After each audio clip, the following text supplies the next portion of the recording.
Welcome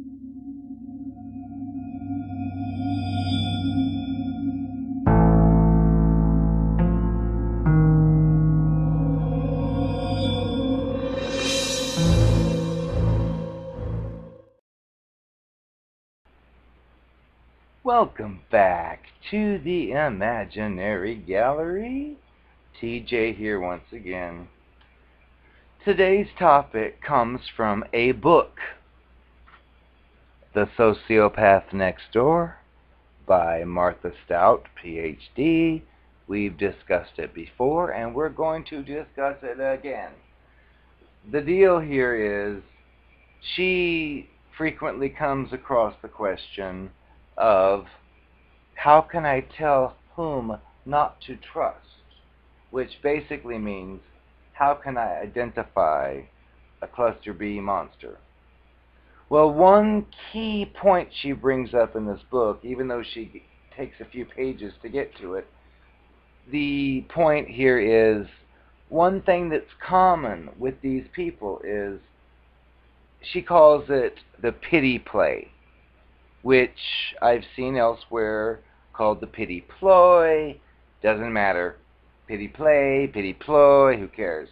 The point is pity.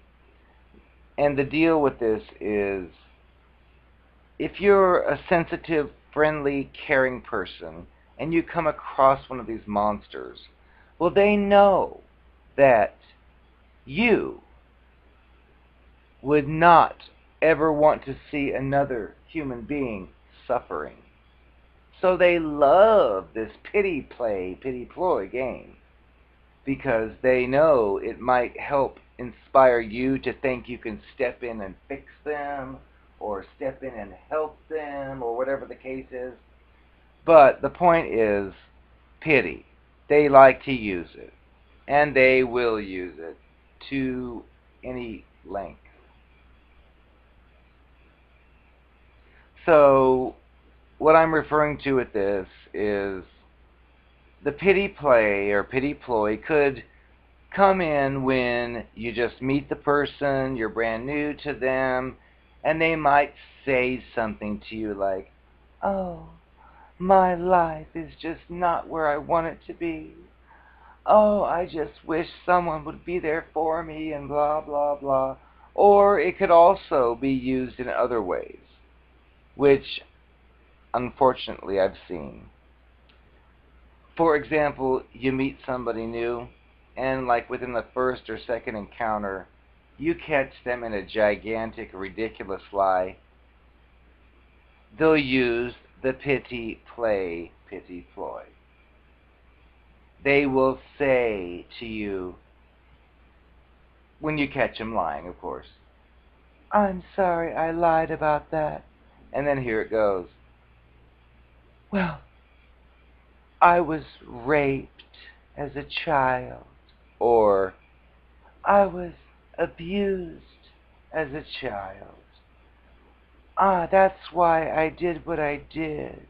And they use this to try to get themselves free from a terribly wrong social interaction. Look out for this. If you hear this, run or be very hypervigilant because chances are you're dealing with a monster. Because, again, they lie to you, you catch them, and their response is, "I was abused. That's why I did that." You know what? You have other things to do. But they will use this. And other things they'll do is, "Oh, the reason I said that and did this? Well, I'm bipolar." Or, "I was abused," or "I was raped," whatever the case is. If you hear this crap, get out because they're lying. They're making it up. One more tidbit in relation to the pity play, pity ploy. Don't mean to sound insensitive because sometimes people do genuinely have situations that they fall on hard times.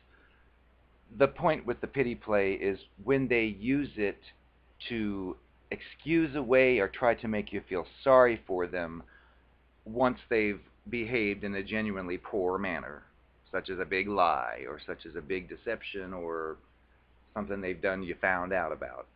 But not to say that people don't have sad times here and there. It's just look out when they're using it to excuse bad behavior.